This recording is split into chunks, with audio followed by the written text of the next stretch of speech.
जानता हूँ तुम यहीं कहीं हो, मगर मैं तुमको खुल के बुला भी नहीं सकता हूँ। कोई छुपा हो या सामने हो तो उसको बुला सकते हो, लेकिन तुम तो एक रूह हो। रूह को कैसे बुलाएंगे?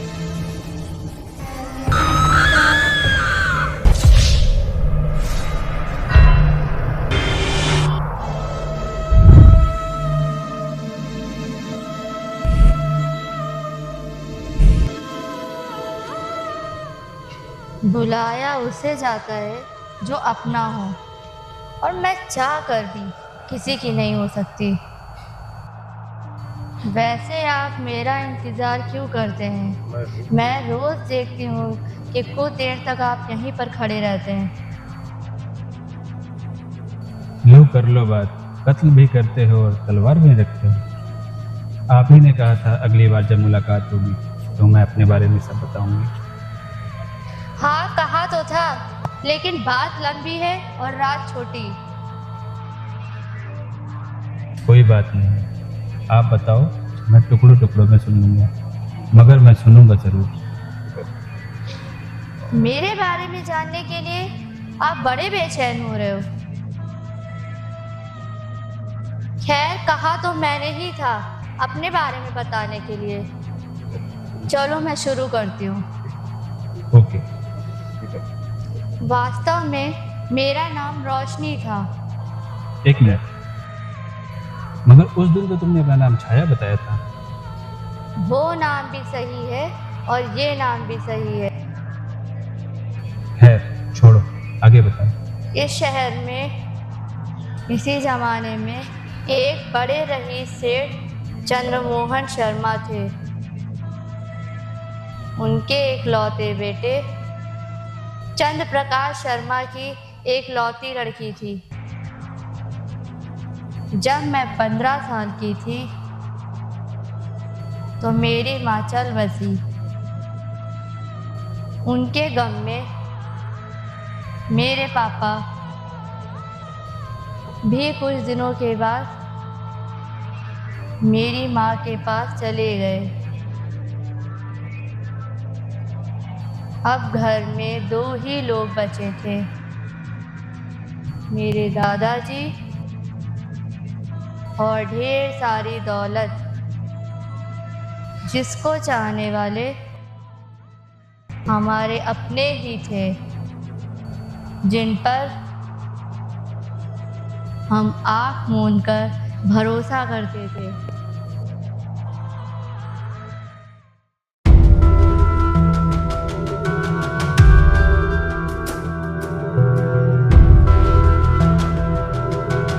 हेलो वकील साहब, क्या हाल चाल है? आपका हाथ हमारे सर पर है तो सब कुशल मंगल है।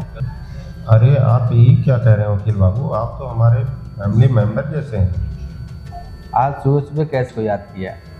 आज आपके पास थोड़ा सा वक्त हो तो आप हमारे बंगले पे आ जाइए, आपसे कुछ सलाह लेनी है मुझे। हाँ ज़रूर, बताइए कब आना है आखिर? आज वैसे भी कोर्ट की छुट्टी है। तो आप अभी आ जाइए। ओके, मैं अभी 1 घंटे में आता हूँ।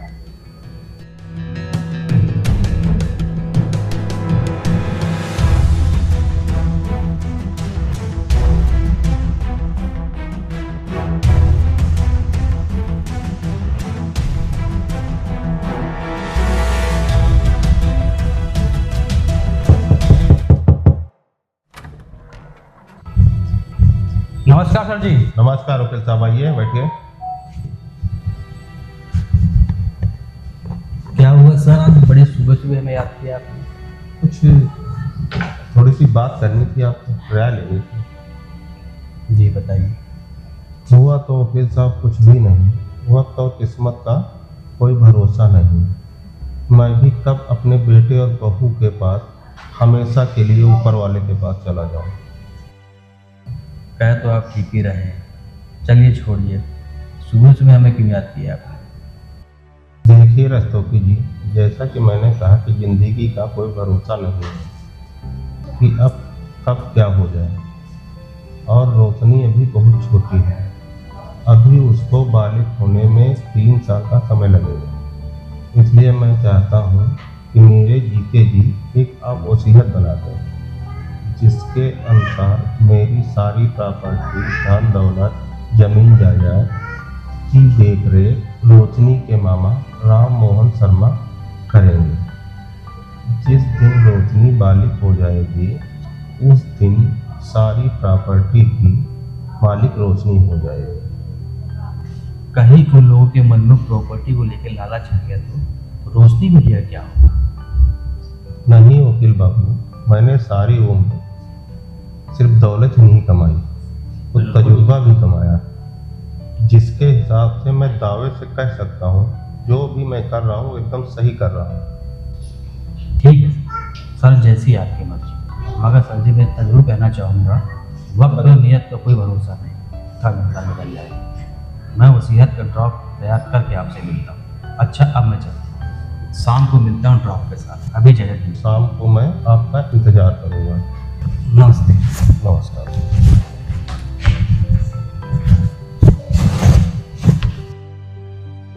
अरे राम, रमा, जरा इधर आओ। जी बाबूजी, आपने हमें बुलाया? हाँ बेटे, हमने तुमको बहुत जरूरी काम के लिए बुलाया। कहने को तो तुम रोशनी के मामा हो, मगर प्रकाश के जाने के बाद हमने तुमको अपने बेटे से ज़्यादा मान सम्मान दिया है, क्योंकि तुम रोशनी के इकलौते मामा हो। तुम दोनों रोशनी से बहुत ज़्यादा प्यार करते हो, उसकी हर चीज़ का ख्याल रखते हो। बाबूजी ये तो आपकी महानता है, इतने बड़े घर में हम आपके घर में कदम रखें। ऐसे ना कहो बेटे। खैर ये सब बातें छोड़ो, मैंने तुम दोनों को बहुत ही जरूरी काम के लिए बुलाया है। मैं जो भी कहने वाला हूँ उसको बड़े ध्यान से सुनो। जी बाबूजी बोलिए। देखो बच्चों, मेरी उम्र काफ़ी हो गई है, पता नहीं कब भगवान के घर का बुलावा आ जाए, और अभी रोशनी बहुत छोटी है, तो उसके देखभाल की हमें चिंता है। इसलिए हमने ये निर्णय लिया है उसके बालिग होने तक तुम दोनों उसके केयर टेकर बने लो। मगर हम दोनों इतनी बड़ी जिम्मेदारी लेने के काबिल नहीं हैं। नहीं, हम ये जिम्मेदारी नहीं लेंगे। हमें माफ कर दीजिए बाबूजी।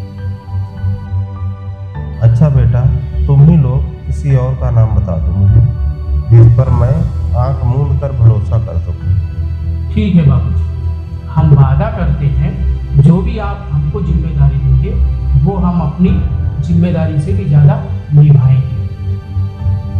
ओके, हमें बहुत खुशी हुई तुम दोनों ने इस बूढ़े आदमी की जवान की कीमत समझी। वैसे इस काम के लिए हर महीने तुम दोनों को 2 लाख रुपए प्रति माह सैलरी मिलती रहेगी। इसकी क्या ज़रूरत है बाबूजी? सैलरी की बात करके एक पुल में पराया कर दिया, जैसा रोशनी के ऊपर हमारा कोई अधिकार ही नहीं है। हाँ बाबूजी, रमा सही कह रही है। क्या हमारा रोशनी पर इतना भी अधिकार नहीं है कि देखभाल बिना किसी लालच के कर सके? मेरी बातों को गलत मोड़ मत दो। मैंने तुम लोगों से ज़्यादा दुनिया देखी है। मैंने पैसे से कई रिश्ते बनते और बिगड़ते देखे, इसलिए मेरी बात तुम दोनों को माननी पड़ेगी। ठीक है बाबूजी, आप बड़े हैं, आपको हमसे ज़्यादा अनुभव है। हमने आज तक आपकी सब बातें मानी है, तो आगे भी मानी। ठीक है, शाम को तुम दोनों लोग यहीं पर रहना। शाम को वकील बाबू वसीयत का ड्राफ्ट लेकर आने वाले हैं, उनके सामने सारी बातें होंगी। सर आपने जैसा कहा था वैसे वसीयत बनाने की हमने कोशिश करी है। ठीक है वकील साहब, तो आप ही पढ़ के सुना दीजिए। जैसा आप कहें।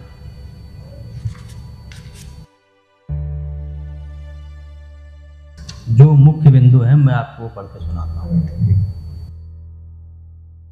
मैं चंद्रमोहन शर्मा, वल्द राम मोहन शर्मा, आयु लगभग 80 वर्ष, पूरे होशो हवास में यह वसीयत करता हूँ कि नंबर 1, मिस रोशनी जो हमारी इकलौती पोती है एवं अपने दिवंगत माता पिता जो कि मेरे पुत्र प्रकाश चंद्र शर्मा एवं पुत्र वधू माधुरी शर्मा थे की इकलौती संतान है। नंबर 2, मिस रोशनी के नाम अपनी सारी चल अचल संपत्ति की मालकिन घोषित करता हूँ। नंबर 3, मिस रोशनी जिनकी उम्र अभी मात्र 15 वर्ष की है और ये अभी नाबालिग है। चौथा बिंदु, अतः इनके बालिग होने तक एवं मेरे मृत्युपरांत मिस रोशनी के सगे मामा श्री राम मोहन शर्मा और मामी श्रीमती रमा शर्मा को मिस रोशनी एवं सारी चल अचल संपत्ति का केयर टेकर नियुक्त करता हूँ, जिनका वेतन अगले माह से 4 लाख रुपए प्रति माह मुकर्रर करता हूँ। साथ ही 5वां बिंदु, इनको इनका वेतन जीवन भर मिलता रहेगा। 6ठा बिंदु है इनका, जिस दिन रोशनी 18 वर्ष अथवा बालिग हो जाएगी उस दिन हमारी सारी चल अचल संपत्ति भी मिस रोशनी के हस्तांतर हो जाएगी, जो जीवन भर उसी की होगी। सर ये 6ठा बिंदु था। 7वां बिंदु है, यदि मिस रोशनी की इच्छा हो तो किसी को भी अपनी संपत्ति की हस्तांतर कर सकती है। ठीक है सर। 8वां बिंदु है सर, ये लास्ट और मुख्य बिंदु है जो आपके लिए है। वसीयत लागू होने की स्थिति में मिस रोशनी को कि बालिग होने के अंतराल बीच में यदि कुछ हो जाता है तो ऐसी स्थिति में मेरी सारी चल अचल संपत्ति सरकार के खजाने में चली जाएगी। ये सारे तथ्य आपके वसीयत के मुख्य बिंदु हैं, जो कानूनी तौर पर जरूरी भी है। अगर आप कहें तो बदली भी जा सकती है। ठीक है सर। जैसी बनी है वैसे रहने दीजिए। क्यों राम मोहन रमा? ठीक है बाबू, वसीयत एकदम ठीक है। ठीक। अब हमें इजाजत दीजिए। नमस्ते। नमस्कार।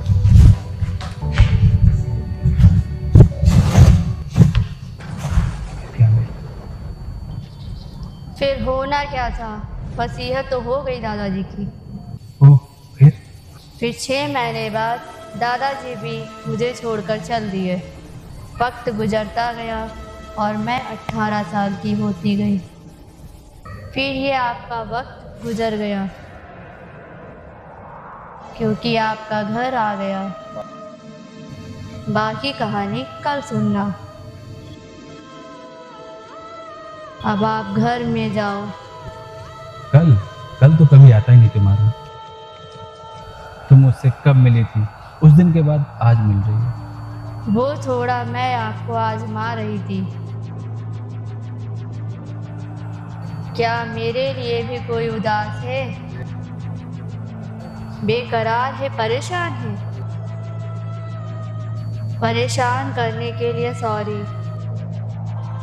कोई बात नहीं, मगर तुम मुझसे वादा करो कि कल तुम हर हाल में मुझसे मिलोगे